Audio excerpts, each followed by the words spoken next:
Dans l'est de l'Ukraine, comme ailleurs sur les lignes de front, les combats ne se sont pas arrêtés du 8 au 11 mai pendant le cessez-le-feu unilatéral qu'avait décrété Vladimir Poutine. Et entre Pokrovsk et Konstantinivka, les Russes ont continué à exploiter une percée le long d'une route stratégique qui leur donne un avantage considérable dans la région et qui nous donne une idée des opérations à venir pendant la saison estivale. Bonjour à tous, c'est Sébastien et bienvenue dans cette vidéo où je fais un petit point que je voulais faire il y a déjà quelques jours sur la situation autour de Pokrovsk, puisqu'il y a deux phénomènes qui se déroulent en même temps. D'une part, les Ukrainiens ont réussi à renforcer les défenses de Pokrovsk et à arrêter la progression des Russes sur la ville même, et ça a poussé les Russes à adopter une autre stratégie et à partir sur d'autres directions. J'enregistre cette vidéo évidemment en étant bien conscient de la séquence diplomatique qui se déroule dans l'attente de la journée de jeudi en Turquie. Là, les dernières nouvelles, c'est que Volodymyr Zelensky devrait s'y rendre pour rencontrer Recep Tayyip Erdogan, et si Vladimir Poutine décide d'aller à Istanbul, alors les deux hommes voleront d'Ankara à Istanbul,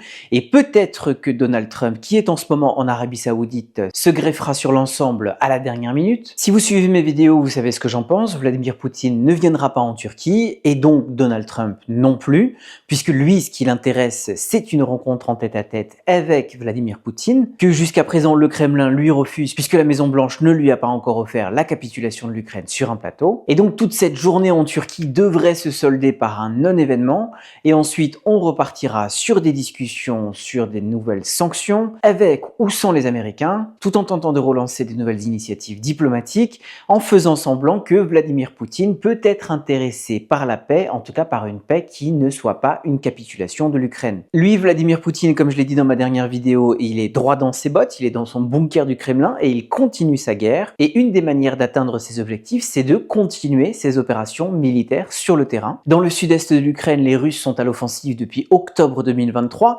Vous vous rappelez qu'à l'automne 2024, les progressions russes étaient assez impressionnantes, mais au premier trimestre 2025, elles ont considérablement ralenti. Elles totalisent environ 700 km², donc depuis le mois de janvier. À titre de comparaison, au mois de novembre 2024, la Russie avait conquis l'équivalent de 700 km². Donc ça vous donne un peu une idée du ralentissement des progressions russes. Parmi les raisons, on identifie non pas un épuisement, mais en tout cas un étirement de l'effort, puisque c'est quand même très fatigant, c'est quand même très difficile de mener un effort offensif sur autant de mois d'affilée. Ça demande beaucoup de ressources. On peut aussi citer comme raison la météo hivernale. Mais ce qu'il faut aussi voir, c'est que du côté ukrainien, le nouveau chef du groupe opérationnel stratégique Roltitsia, donc qui coordonne la défense dans le sud-est de l'Ukraine, ce nouveau chef, c'est Mikhailo Drapati, et il a énormément travaillé à consolider les défenses, à renforcer le réseau de fortification, à épaissir donc ce mur de drones qui maintenant sature toute la ligne de front. Il a aussi beaucoup œuvré pour renforcer la coordination entre les unités, pour améliorer l'entraînement des unités et pour répartir plus équitablement les livraisons de drones et d'autres équipements. Ce qui fait qu'on en arrive à cette statistique que j'ai récupérée d'experts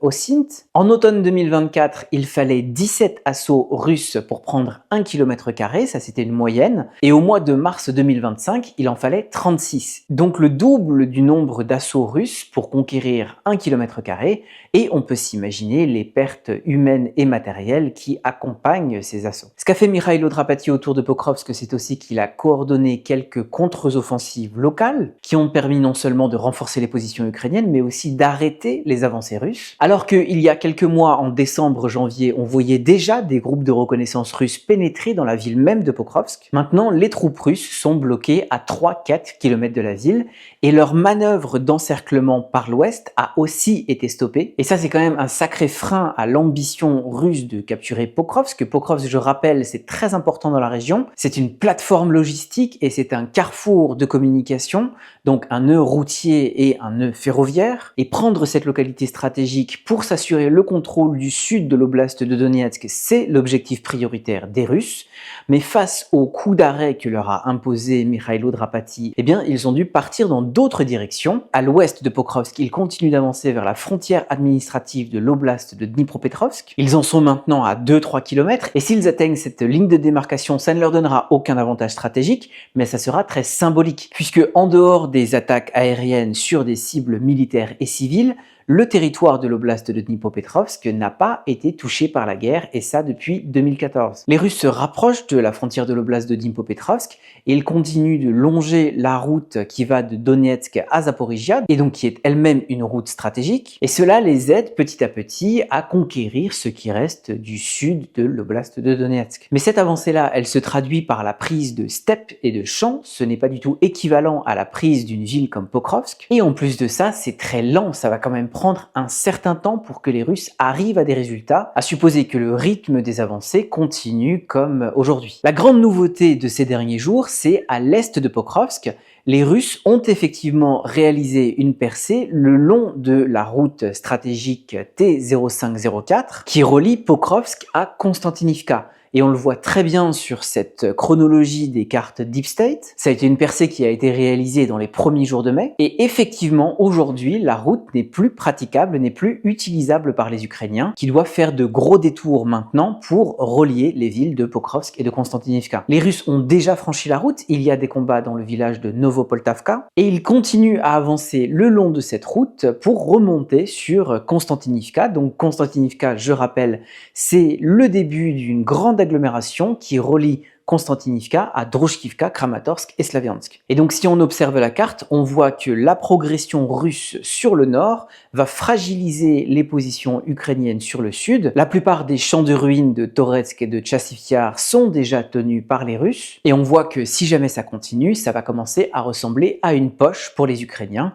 avec des positions de plus en plus vulnérables. Et donc, si on se projette sur ce que peuvent être les opérations russes pendant cet été, on peut se dire qu'ils peuvent en effet arriver à prendre cette masse de terrain à l'ouest et à pénétrer l'oblast de Dnipropetrovsk, et aussi à vider cette partie ukrainienne à l'est, ce qui leur permettra de finaliser la prise de Toretsk et Tchassif Yar. Et en faisant ça, ils établiront une ligne continue entre Pokrovsk et Konstantinivka. Comme Pokrovsk, Konstantinivka est une ville dense et les agglomérations au nord le sont encore plus, et les Ukrainiens ont fortifié à outrance les approches de Konstantinivka, et donc il n'est pas du tout sûr que les Russes puissent pénétrer ces villes, et quand bien même le scénario que je viens de dérouler se réalisait, il faut voir que ce sont des objectifs par défaut. L'objectif prioritaire, ça restait quand même la prise de Pokrovsk. De la même manière, si on se projette sur les offensives estivales, il est tout à fait logique que les Russes veulent établir un périmètre dans la boucle de la rivière Oskil, donc au nord de cette zone. Mais là aussi, depuis des mois, ils sont bloqués et ils n'ont aucun succès d'envergure autour de Liman ou autour de Kupiansk. Et donc effectivement, cette percée le long de la route T0504,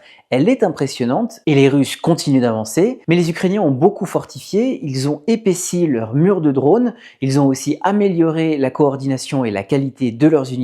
Mikhailo Drapati est vraiment un profil à suivre dans le cours de cette guerre, et donc il est fort possible que les Russes continuent à avancer petit à petit, à grignoter, mais rien n'est écrit. Et selon le Institute for the Study of War, si les Russes continuent à ce rythme-là, il leur faudra 83 ans pour conquérir les 80% du territoire ukrainien qui reste libre. 83 ans, ça donne quand même une certaine idée du rapport de force sur le terrain. Oui, les Russes continuent à avancer, oui, les Russes ont encore des capacités offensives, mais ils peinent à prendre une ville comme Pokrovsk, qui comptait 60 000 habitants auparavant, alors autant dire que le Kiev en 3 jours, on en est très loin. Cela dit, moi je n'analyse pas ça avec beaucoup d'humour ou d'ironie, parce que évidemment 83 ans ça paraît irréel, et c'est complètement déconnecté de l'instantanéité de l'information, ou de la vision trumpienne, qui est très court-termiste, mais j'aime bien rappeler que Vladimir Poutine, historien amateur, se réfère à des grandes figures de l'histoire impériale russe, comme Pierre Ier ou Catherine II, et le premier a mené entre 1708 et 1709 une première opération d'annexion de l'Ukraine des Cosaques, donc plutôt le nord du pays, c'était dans le cadre de la guerre contre la Suède, et la deuxième a achevé la conquête des terres ukrainiennes en annexant la Crimée en 1783. Et donc entre 1709 et 1783, il y a effectivement un certain nombre de décennies qui se sont écoulées. J'aime bien rappeler ça parce que Poutine joue pour l'histoire avec un grand H, et il n'y a aucune raison de croire qu'il va s'arrêter, et il n'y a aucune raison de croire qu'il ne va pas tout faire pour que ses successeurs ne reprennent pas son flambeau. Et cela dans la plus grande tradition impériale russe, quel que soit le prix à payer. Voilà, je m'arrête là, tout ça pour dire qu'à l'est de l'Ukraine, les combats continuent et que les Russes sont toujours à l'offensive. Merci beaucoup d'avoir regardé cette vidéo jusqu'au bout, je file et je vous retrouve très vite.